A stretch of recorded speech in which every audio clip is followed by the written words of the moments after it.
60세가 넘으면 많은 분들이 이렇게 말합니다. 그래도 걷기만 꾸준히 하면 건강은 유지되지 않을까? 하지만 최근 연구들은 정반대의 이야기를 하고 있습니다. 걷기는 분명 좋은 운동이지만 노화로 빠르게 떨어지는 기능들을 지키기엔 결정적으로 부족한 요소가 있다는 사실이 드러났습니다. 2024년 코펜하겐 대학 연구진은 8,000명을 무려 5년 동안 추적했습니다. 그리고 걷기를 기본 운동으로 삼은 그룹과 5가지 특정 운동을 수행한 그룹을 비교했습니다. 결과는 충격적이었습니다. 특정 운동 그룹은 낙상 위험이 73%나 줄었고 근력은 거의 2배 가까이 증가했습니다.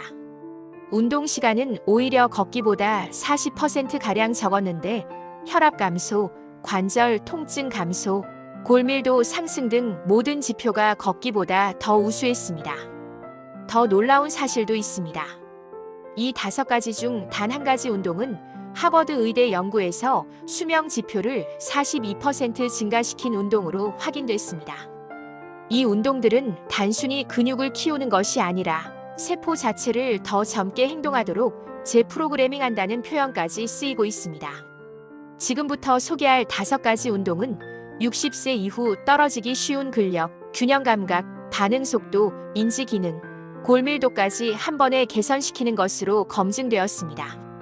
그리고 가장 좋은 점은 운동 경험이 없어도 바로 시작할 수 있다는 것입니다. 1. 벽 푸시업 상체 근력 회복의 핵심. 벽 푸시업은 많은 분들이 가볍게 생각하지만 실상은 다릅니다. 2023년 노인 체력 연구에서는 단 8주간 벽 푸시업을 실시한 노인들이 상체 근력이 34% 증가했습니다. 특히 푸시업 자세에서 잠깐 멈춰 버티는 동작은 근육에 전달되는 긴장 시간을 늘려 근력 향상 속도를 크게 높였습니다. 60세 이후 근육은 매년 평균 3%씩 감소합니다. 상체 근육이 줄면 어떤 일이 벌어질까요? 가벼운 장바구니를 드는데도 힘이 들고 병뚜껑을 여는데 어려움을 겪게 됩니다. 그리고 가장 위험한 상황은 넘어질 때 몸을 지탱하지 못하고 그대로 부상을 입는 순간입니다. 벽 푸시업의 방법은 간단합니다. 벽에서 팔 길이만큼 떨어져 서서 손바닥을 어깨 너비로 둡니다. 코가 거의 벽에 닿을 때까지 몸을 천천히 기울입니다. 그 상태로 3초에서 5초가량 버티고 다시 천천히 밀어냅니다. 이때 중요한 것은 서두르지 않는 것입니다. 천천히 내려가고 천천히 올라올수록 근육 활성도가 높아집니다. 벽 푸시업은 반응 속도를 높여 낙상 예방에도 효과적이라는 연구 결과가 있습니다. 60세 이상에게 반응 속도는 생명과 직결됩니다. 미끄러질 때 0.3초만 더 빨리 몸을 지탱하면 큰 부상 없이 넘어짐을 피할 수 있기 때문입니다. 2. 저항을 추가한 앉아서 다리 들기 보행 능력 향상의 특효. 앉아서 하는 운동은 가벼워 보일 수 있지만 실제 효과는 강력합니다. 2024년 고령층 운동 연구에 따르면 앉아서 다리를 곧게 들어 올리는 단순한 동작만으로도 보행 속도가 28% 증가했고 계단 오르는 능력은 45%나 상승했습니다.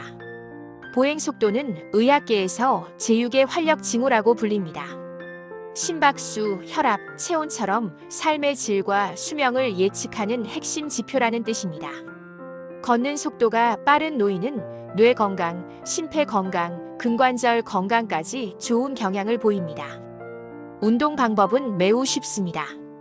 튼튼한 의자에 앉아 등을 곧게 펴고 한쪽 다리를 무릎을 편 상태로 천천히 들어 올립니다. 바닥과 평행이 되면 2초 버티고 발을 바닥에 닿지 않도록 천천히 내립니다. 이 동작을 한쪽씩 번갈아가며 반복합니다. 특히 이 운동은 일측성 훈련, 즉 한쪽씩 따로 훈련한다는 특징이 있습니다. 나이가 들면 왼쪽과 오른쪽 다리의 근력 차이가 커지기 쉬운데 이 불균형은 낙상의 주요 원인 중 하나입니다. 앉아서 다리 들기는 이 불균형을 효과적으로 해결해 줍니다. 3. 서서 발 뒤꿈치 들기 종아리 근육이 바로 제2의 심장. 종아리 근육과 발목의 안정성은 노화에서 가장 간과되는 부분입니다. 하지만 2023년 국립노화연구소는 종아리 근력이 독립적인 생활을 유지할 수 있는지 예측하는 최고의 지표라고 발표했습니다. 종아리가 튼튼한 노인들은 낙상으로 큰 부상을 입을 확률이 64%나 낮았습니다. 왜일까요? 종아리 근육은 단순한 근육이 아니라 다리에서 온몸으로 피를 다시 끌어올리는 제2의 심장 역할을 하기 때문입니다. 종아리가 약해지면 혈액순환이 떨어지고 붓기와 통증을 유발하며 균형 능력도 함께 떨어집니다. 운동 방법은 다음과 같습니다. 의자 뒤에 서서 균형을 잡고 발끝으로 최대한 높이 올라갑니다. 그 상태에서 3초 버티고 다시 3초에 걸쳐 천천히 내려옵니다. 이때 시선은 정면을 유지해 균형을 강화합니다. 이 운동은 단순히 다리 근육을 키우는 것을 넘어 뇌 혈류를 증가시켜 인지 기능을 향상시키는 것으로 보고됩니다. 12주 만에 인지 테스트 점수가 26% 상승한 연구도 있습니다. 균형 능력 역시 크게 개선돼 비틀거릴 때 다시 중심을 잡는 회복 힘이 강화됩니다. 4. 의자 스쿼트. 무릎 걱정 있는 사람들에게 적합한 스쿼트. 스쿼트는 흔히 무릎에 부담된다고 생각합니다. 하지만 과학적 근거는 정반대입니다. 2024년 메타 분석에 따르면 올바르게 수행된 의자 스쿼트는 오히려 무릎 통증을 58% 감소시켰습니다.